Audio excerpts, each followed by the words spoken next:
जब आप इन्वेस्टमेंट करना चाहते हैं या उसके बारे में सोचते हैं ना, तो बहुत सारी डिसीजंस आपको उसके साथ लेने होते हैं। आपका गोल क्या है, कहाँ पर इन्वेस्ट करें, किस तरह से आप जो है डाइवर्सिफाई करें अपने पोर्टफोलियो को। और इतने सारे सवालों की लिस्ट सुनकर ही कई लोग कहते हैं कि अच्छा, अब जो वीकेंड आएगा तब करेंगे, जब छुट्टी होगी तब करेंगे, इतने सारे फैसले लेने हैं, कैसे ले। लेकिन अगर मैं कहूं कि आपके इस डिसीजन मेकिंग को आसान बनाने के लिए रोबो एडवाइजरी अब होती है, जिसमें आपके डिसीजन रोबो लेगा। आर्टिफिशियल इंटेलिजेंस के जरिए आपके फाइनेंशियल प्लानिंग के डिसीजन लिए जा रहे हैं। तो आज इसी पर मैं बात करने वाली हूं। मेरे साथ है कुबेरा.इन के फाउंडर और सीईओ गौरव रस्तोगी। गौरव से हम समझने वाले हैं कि ये रोबो एडवाइजरी कैसे काम करती है और किसके लिए सही है।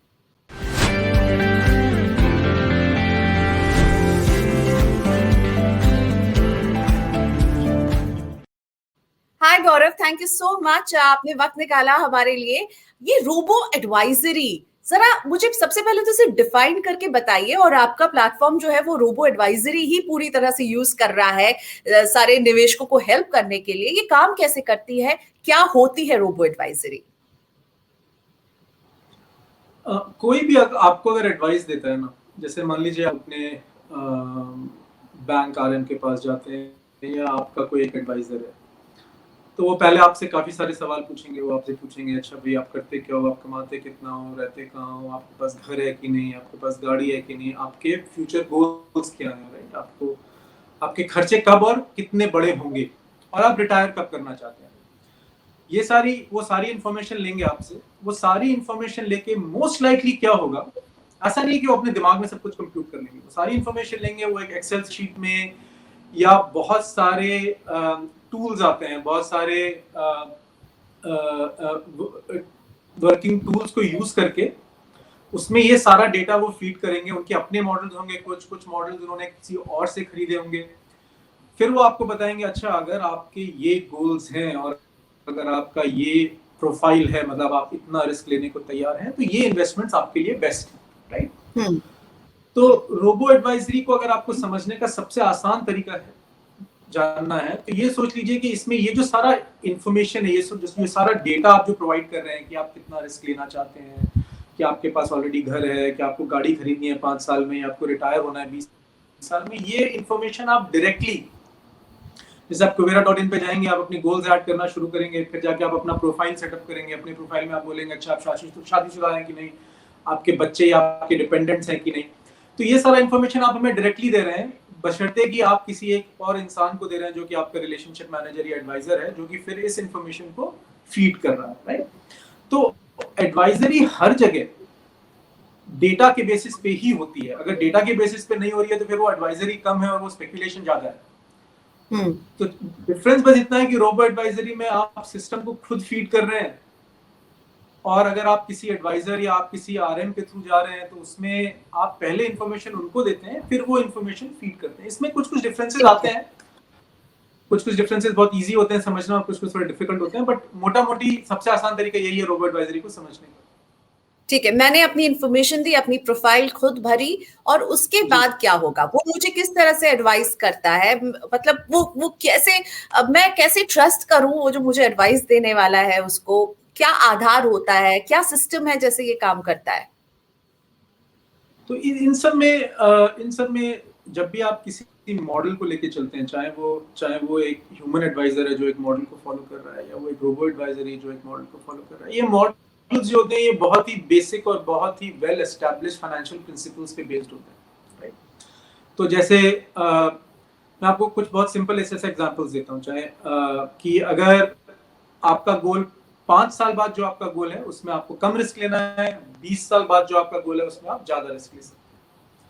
अगर आपकी उम्र 25 से 30 साल है तो आप ज्यादा रिस्क ले सकते हैं। अगर आपकी उम्र 45 से 50 साल तक है तो आप कम रिस्क ले सकते हैं। बाकी सारी चीजें अगर बराबर है, तो जो रोबो एडवाइजरी मॉडल्स होते हैं वो इन्हीं प्रिंसिपल्स पे बेस्ड होते हैं। ये प्रिंसिपल्स बहुत ही स्टैंडर्ड फाइनेंशियल इन्वेस्टिंग के प्रिंसिपल्स हैं। रोबो एडवाइजरी करता क्या है कि वो इसमें एक डिसिप्लिन, एक अनुशासन ले आता है, क्योंकि मशीन का कभी मूड खराब नहीं होता है यार आज सुबह मैं अपने दोस्त से लड़के आ गया हूँ तो आज तो मैं बस किसी को मैंने कुछ भी एडवाइस दे दी। रही मैं नहीं बोल रहा हूँ कि सारे एडवाइजर ऐसा करते हैं, पर कहने का मतलब यह कि मशीन का तो वो अनुशासन जो होता है वो आपको रोबो एडवाइजरी के थ्रू मिलता है कि भाई जो आपको करना चाहिए, जो कि एस्टैब्लिश्ड फाइनेंशियल प्रिंसिपल्स, जो एस्टैब्लिश्ड इन्वेस्टमेंट्स के रूल्स हैं, जो वो कहते हैं, क्या आप वो बकायदा कर रहे हो या नहीं कर रहे हो। आपको हर साल टैक्स बचाना चाहिए, आपको हर साल अपना टैक्स ऑप्टिमाइज करना चाहिए, वो आप बकायदा कर रहे हो कि नहीं कर रहे हो। आपको अपना पोर्टफोलियो रीबैलेंस करना चाहिए। अगर मार्केट बहुत ऊपर चला गया है और आप अपने एसेट एलोकेशन से हट गए हो, तो रोबो एडवाइजरी आपको इमीडिएटली बोलेगा, क्योंकि रोबो एडवाइजरी में क्या, वो ये नहीं सोचेगा अरे मार्केट और रैली कर सकता है। वो स्पेकुलेशन नहीं है इसमें बिल्कुल भी। ऐसा नहीं है कि ओ अच्छा भाई अब तो वो टू द मून वाला मीम सब देख के आ जाएंगे, तो ऐसा नहीं है कि मार्केट सच में चांद पे चला जाए। तो ये सारी चीजें हैं, इन्हीं को अगर आप एक साथ एक ढांचे में डालते हैं जो कि आपकी पूरी इन्वेस्टमेंट जर्नी को गाइड कर रहा है, तो वो आपका एक रोबो एडवाइजरी का प्लेटफॉर्म हो गया। बट ये सारे टूल्स हैं, बहुत एस्टैब्लिश टूल्स हैं, बहुत सालों से बहुत अच्छा इनका रिजल्ट रहा है अक्रॉस मार्केट साइकिल्स। पर इंडिया के लिए अभी फेयरली ये नया है, तो इंडियन इन्वेस्टर्स इसको लेकर कैसे अडॉप्ट कर रहे हैं? आपको क्या लग रहा है Kuvera.in के प्लेटफॉर्म पर इंडियन इन्वेस्टर का रिस्पॉन्स क्या है? जनरली कोई भी चीज अगर टेक्नोलॉजी ड्रिवन होती है ना, तो उसमें एक अडॉप्शन कर्व आता है। तो पहले कोई भी जब नई टेक्नोलॉजी आती है तो लोग उसको बहुत क्वेश्चन करते हैं कि यार ये कैसे चलेगी, ये ऐसे हो जाएगा, वैसे हो जाएगा। और इंडिया में खासकर पैसे को लेकर लोगों के साथ बहुत सारे फ्रॉड्स हुए हैं, बहुत सारे स्कैम्स हुए हैं, तो लोग एक्स्ट्रा केयरफुल होते हैं। तो ये बहुत सारे सवाल पूछे जाते हैं कि ये चलेगा कि नहीं चलेगा, राइट। लेकिन फिर टेक्नोलॉजी अडॉप्शन में धीरे धीरे क्या होता है, एक पॉइंट आता है जब लोग बोलते हैं कि नहीं यार ये तो बहुत ही ऑब्वियस है। अब और ये हर टेक्नोलॉजी के साथ होता है, रोबो एडवाइजरी कोई नई चीज नहीं है। मैप्स अगर आप देखेंगे, पहले जब मैप्स रिलीज हुए थे, मैं वापस इसी एग्जांपल पे जाता हूं, जब पहले मैप्स रिलीज हुए थे तो काफी बार ऐसा होता था कि वो आपको किसी गलत मोड़ पे ले जाएगा और बोलेगा यहाँ मुड़िए, आपको वहां मोड़ ही नहीं दिख रहा। फिर आप बोलोगे यार ये तो टेक्नोलॉजी ही खराब है। पर फिर टेक्नोलॉजी इतनी अच्छी हो गई कि आपको लगा कि यार बिना मैप के तो मैं समझ में ही नहीं आता कि हम कैसे सर्वाइव कर रहे थे।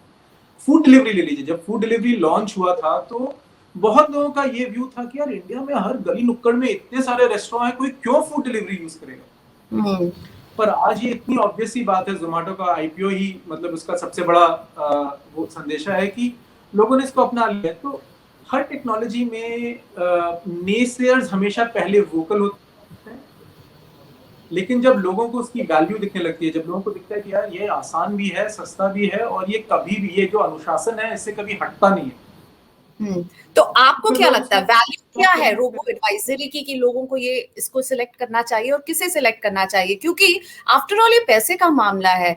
सो मुझे लगता है कि पैसे का मामला है, मैं एक मशीन के हाथ में दे दूं, एक रोबो जो है आर्टिफिशियल इंटेलिजेंस के जरिए हजारों लाखों लोगों के डेटा के साथ मुझे वहां पर रखेगा और करेगा। मेरे को पर्सनल एडवाइस चाहिए, मुझे अपने पैसे के लिए एक एडवाइजर चाहिए, और एक रोबोट क्या वो काम कर पाएगा? तो मैं इसका बहुत ही सिंपल सा आपको एक उदाहरण देता हूँ, राइट। तो एक्चुअली क्या होता है, ये जो परसेप्शन होता है कि हमें पर्सनल एडवाइस नहीं मिल रही है, ये एडवाइस हमारे लिए गलत हो सकती है, होता एक्चुअली इसका उल्टा। आप इंडिया में जितने भी स्कैम्स हुए हैं, जितने भी 70 साल के लोग जाते हैं बैंक और उनको बोला जाता है आप अपनी एफडी तोड़वा के आप इंश्योरेंस में पैसे डाल दो, ये 1-on-1 प्राइवेट कॉन्वर्सेशंस में होता है। रोबो एडवाइजरी आप एक तरह से सोच लीजिए पब्लिक में है, ठीक है। पब्लिक में होने का सबसे बड़ा फायदा क्या होता है कि जो स्मार्टेस्ट इन्वेस्टर है ना, वो वेट कर रहा है कि ये टेक्नोलॉजी अच्छी है कि नहीं। जो डम्बेस्ट इन्वेस्टर है वो नहीं, जो सबसे स्मार्टेस्ट इन्वेस्टर है। तो कुवेरा में आज अगर हमारे पास 11 लाख इन्वेस्टर हैं, तो उसमें से जो सबसे 1000 स्मार्टेस्ट इन्वेस्टर हैं, वो हमसे सारे सवाल पूछेंगे, सारा ठोक पीट करके। और अगर हमने कोई भी सवाल गलत किया तो पब्लिक फोरम में, प्राइवेट में नहीं, वो ट्वीट करेंगे, वो फेसबुक पे डालेंगे कि यार ये गलत हो रहा है, वो गलत हो रहा है। तो जो वेटिंग होती है, जो मिस सेलिंग होती है, वो आप कर ही नहीं सकते। जबकि जब पब्लिक होता है ना, अब एक कमरे में आप बैठे हैं अपने एडवाइजर के साथ, अब उस एडवाइजर की श्रद्धा है कि वो जेन्युइनली आपको अच्छी एडवाइस दे, या आपको बोले आप यूलिप खरीद लीजिए, आप ये इंश्योरेंस खरीद लीजिए, जिसमें कि उसका सबसे ज्यादा पे बैक होता है, राइट। और ये एक क्लोज एनवायरनमेंट में होता है, इसका कोई ऑडिट ट्रेल नहीं होता है। ये आई सेड यू सेड, आप बाद में जाके उनको कुछ कर भी नहीं सकते। तो एक्चुअली में रोबो एडवाइजरी का सबसे बड़ा फायदा ये है कि यार एकदम पब्लिक डोमेन में आप आपको शायद पता ना चले कि यार ये टेक्नोलॉजी कितनी एडवांस्ड है, या ये मुझे समझ में नहीं आ रहा है कि इसमें गलती है कि नहीं है। लेकिन जो सबसे स्मार्टेस्ट इन्वेस्टर है, और ऐसे हजारों इन्वेस्टर है, उनको जैसे ही पता चलेगा वो पब्लिक में डाल देंगे कि ये हो गया। और ये होता है राइट, जैसे हमारे प्लेटफॉर्म्स में या किसी और के प्लेटफॉर्म्स में कहीं पे भी कुछ भी गलती हो जाती है, एनएफओ को लेके कुछ गलती, कहीं पे भी कुछ भी गलती हो जाती है, एकदम से पब्लिक फोरम में आ जाता है। तो एक्चुअली अगर आप इन्वेस्टर प्रोटेक्शन की नजर से देखें, अगर आप देखना चाहें कि कौन सा प्रोडक्ट सुपीरियर है जिसमें मिस सेलिंग कम होगी, तो रोबो एडवाइजरी बाय फार, ऐसा मैं क्लेम ये नहीं कर रहा हूँ कि रोबो एडवाइजरी में मिस सेलिंग नहीं हो सकती है। रोबो एडवाइजरी में एक डिफरेंट तरह की मिस सेलिंग होती है, जिसको इन्वेस्टर्स को थोड़ा केयरफुल रहना होता है उसको अवॉइड करने के लिए। रोबो एडवाइजरी में जो एक तरह की मिस सेलिंग हो सकती है, they can create a false urgency कि अगर आपने अभी नहीं खरीदा तो ये मौका चला जाए। जैसे काफी और प्लेटफॉर्म्स हैं जो ईमेल भेजेंगे कि आपका ये इन्वेस्टमेंट आपके कार्ट में पड़ा है, और जब तक आपके कार्ट में पड़ा देखिए अभी 5% बढ़ गया। पॉइंटलेस पीस ऑफ इन्फॉर्मेशन है, लेकिन जैसे आप ये किसी को ईमेल भेजेंगे बहुत हाई लाइक्लीहुड है कि वो जाके खरीद लेंगे। पर जो एकदम ब्लेटेंट मिस सेलिंग होती है ना, कि किसी को उन्होंने एकदम ही गलत प्रोडक्ट बेच दिया, वो हमेशा पब्लिक सेटिंग में नहीं होगी, वो हमेशा प्राइवेट सेटिंग में होगी।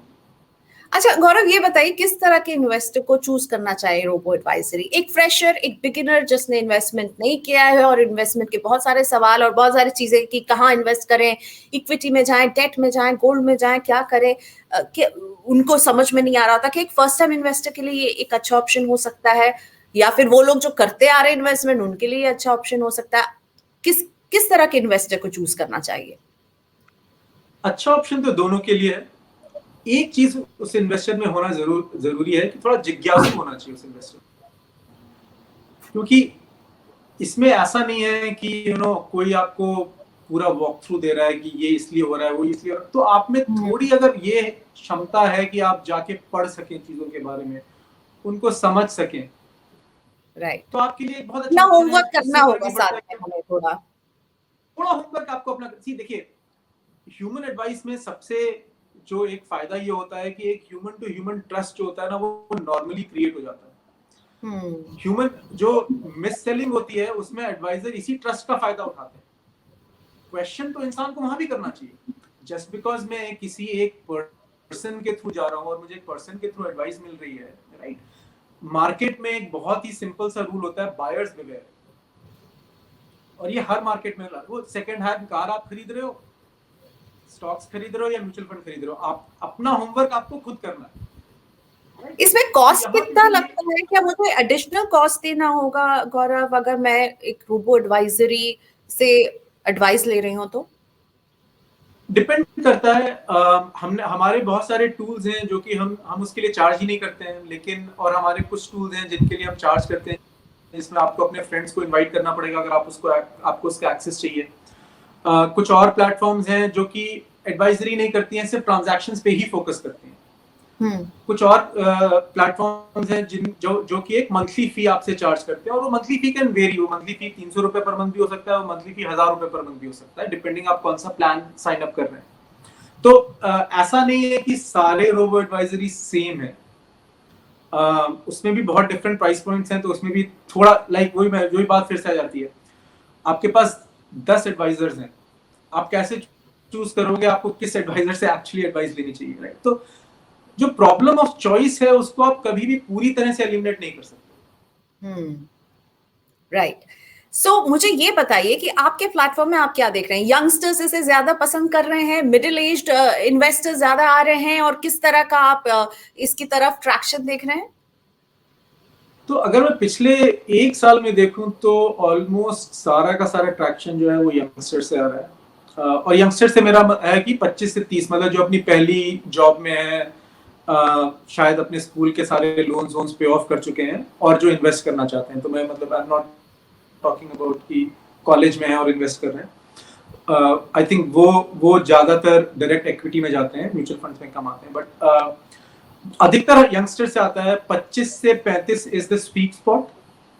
आई वुड से 60% जो हमारे यूजर्स हैं, 60 से 70% जो है वो इसी स्वीट स्पॉट में, जो अपनी पहली या दूसरी जॉब में है, जिन्होंने अभी अपनी सेविंग और इन्वेस्टमेंट की जर्नी शुरू की है, जो काफी फाइनेंशियली लिटरेट है। बिकॉज दूसरी चीज क्या हुई है ना प्रियंका, कि रोबो एडवाइजरी को आप एक आप इसको अलग मत करके देखिए। पिछले 1 साल में 2 साल में आपका चैनल है, बहुत सारे और चैनल हैं, फाइनेंशियल एजुकेशन का स्टैंडर्ड बहुत बढ़ गया है।